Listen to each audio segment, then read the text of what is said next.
زمین والوں سے عذاب اور مصیبتوں کو اٹھا لیتا ہے۔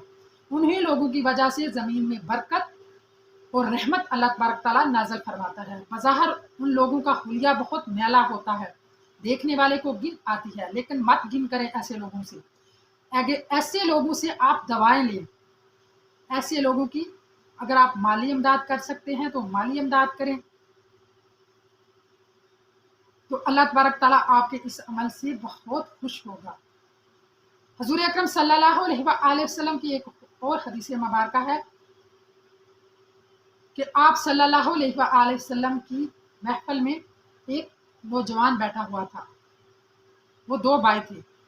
اس کا دوسرا بھائی کاریگر تھا، کام کرتا تھا، مزدوری کرتا تھا۔ ایک دن وہ حضور اکرم صلی اللہ علیہ وآلہ وسلم کے پاس آیا اور عرض گزار ہوا کہ یا رسول اللہ، یہ کوئی کام دھندا نہیں کرتا، میں اس سے بہت تنگ ہوں۔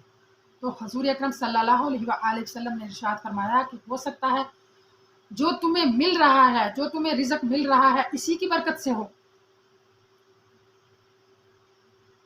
طالب علم جو ہیں ان پر خرچ کرنا، جو علم کے طالب ہیں ان پر ہم خرچ کریں گے تو اللہ تبارک تعالیٰ کو یہ عمل بھی بہت پسند ہے۔ درود پاک پڑھنا، اللہ تبارک تعالیٰ سورہ احزاب میں آیت نمبر 56 میں ارشاد فرماتا ہے کہ میں اور میرے فرشتے حضور اکرم صلی اللہ علیہ وآلہ وسلم پر درود و سلام پڑھتے ہیں۔ اے ایمان والو، تم بھی آپ صلی اللہ علیہ وآلہ وسلم پر درود و سلام پڑھا کرو۔ اللہ تبارک تعالیٰ کی دعوت ہے ایمان والوں کو۔ درود پاک پڑھنا اللہ تبارک تعالیٰ کو بہت پسند ہے۔ جب کوئی بندہ درود پاک پڑھتا ہے اللہ تبارک تعالیٰ بہت خوش ہوتا ہے کہ یہ میرے کام میں شامل ہو گیا ہے۔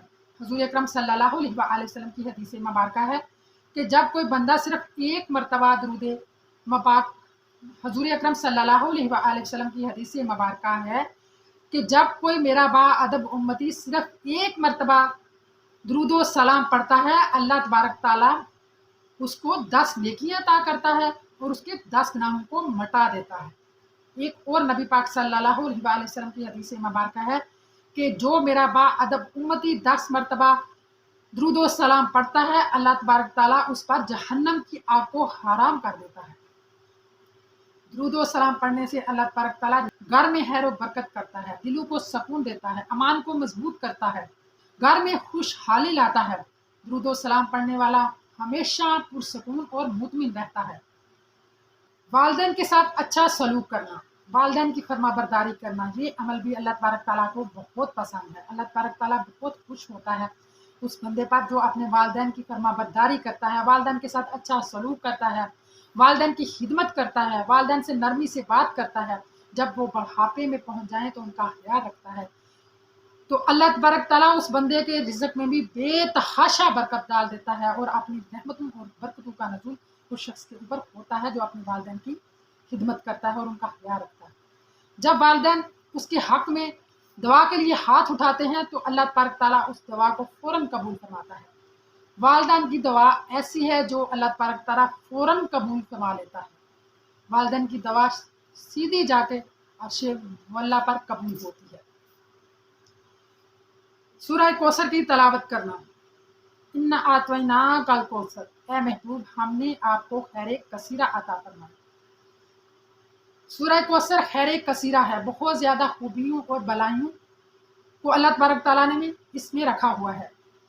جو کوئی میرا بہن بھائی صبح فجر کے بعد سورہ کوثر کی تلاوت کرے گا، اللہ تبارک تعالیٰ اس کے رزق میں بے تحاشا برکت ڈال دے گا اور اس کے گھر میں بھی رحمتوں اور برکتوں کا نزول ہوگا، کیونکہ اللہ تبارک تعالیٰ نے سورہ کوثر کو خیر کثیرہ بنا کر حضور اکرم صلی اللہ علیہ وسلم پر نازل فرمایا، اور جو کوئی اس کی تلاوت کرے گا اللہ تبارک تعالیٰ اس کے اوپر بھی رحمتوں اور برکتوں کا نزول کرے گا۔ سورہ واقعہ کی تلاوت کرنا، سورہ واقعہ 27ویں پارے میں ہے۔ حضرت انس رضی اللہ تعالیٰ عنہ سے مروی ہے کہ حضور اکرم صلی اللہ علیہ وآلہ وسلم نے فرمایا کہ سورہ واقعہ کی تلاوت کیا کرو۔ سورہ واقعہ خوشحالی لانے والی سورہ ہے۔ سورہ واقعہ خود بھی پڑھو اور اپنی اولاد کو بھی سکھاؤ۔ حضرت ابن مسعود حضور اکرم صلی اللہ علیہ وآلہ وسلم کے صحابی تھے۔ آپ بیمار ہو گئے، آپ پر نزا کا وقت تھا۔ حضرت عثمان غنی رضی اللہ تعالیٰ عنہ اس وقت خلیفہ تھے۔ حضرت عثمان غنی رضی اللہ تعالیٰ عنہ حضرت ابن مسعود کے پاس آئے۔ جب ان کا حال دیکھا تو آپ کا دل پریشان ہو گیا، اور حضرت ابن مسعود سے حضرت عثمان غنی رضی اللہ تعالیٰ عنہ نے کہا کہ اے ابن مسعود، اگر تو کہے تو میں تیری بچیوں کے لیے، کیونکہ حضرت ابن مسعود کی صرف بچیاں ہی تھی، تو میں تیری بچیوں کے لیے بیت المال سے وظیفہ مقرر کر دوں۔ تو حضرت ابن مسعود نے کہا کہ اس کی میری بچیوں کو حاجت نہیں ہے، کیونکہ میں نے رسول اکرم صلی اللہ علیہ وآلہ وسلم کو یہ فرماتے سنا ہے کہ جو کوئی سورہ واقعہ کی تلاوت کرے گا، اللہ تبارک تعالیٰ اس کو ہمیشہ خوشحال رکھے گا اور اس کو غیب کے خزانوں سے رزق عطا کرے گا۔ جو کوئی میری بہن یا بھائی رزق میں مالی مشکلات کا شکار ہے، اس کے مسائل حل نہیں ہو رہے، کہیں سے بھی کوئی وسیلہ نہیں بن رہا، تو عشاء کی نماز کے بعد یا مغرب کی نماز کے بعد سورہ واقعہ کی روزانہ تلاوت کریں، صرف ایک مرتبہ، زیادہ مرتبہ نہیں، صرف ایک مرتبہ سورہ واقعہ کی تلاوت کریں۔ انشاءاللہ میں کہتی ہوں کہ میں گارنٹی دیتی ہوں اس بات کی میں گارنٹی دیتی ہوں صرف کہ اسی دن کہیں نہ کہیں سے اللہ تبارک تعالیٰ آپ کے رزق کا بندوبست کر دے گا۔ اگر آپ کو پیسے کی ضرورت ہے، حاجت ہے، تو اللہ تبارک تعالیٰ پیسوں کا کہیں سے بندوبست کر دے گا۔ میں نے خود اس عمل کو جمع کر دیکھا ہے، بڑا بابرکت ہے، فوراً اس سے کام ہو جاتا ہے۔ آپ بھی آزما کر دیکھیں، انشاءاللہ اللہ تبارک تعالیٰ آپ کے رزق میں بے تحاشا برکت ڈال دے گا۔ روزانہ اگر معمول بنا لیں گے تو گھر میں کبھی بھی رزق کی تنگی نہیں ہوگی۔ اگر میری بہنوں اور میرے بھائیوں کو میری یہ ویڈیو پسند آئی ہو، میری مزید اچھی ویڈیو دیکھنے کے لیے میرے چینل کو سبسکرائب کر دیں اور ساتھ لگے بیل کے بٹن کو بھی دبا دیں، اور کمنٹ کر کے اپنی رائے کا اظہار ضرور کیجیے گا۔ خدا حافظ۔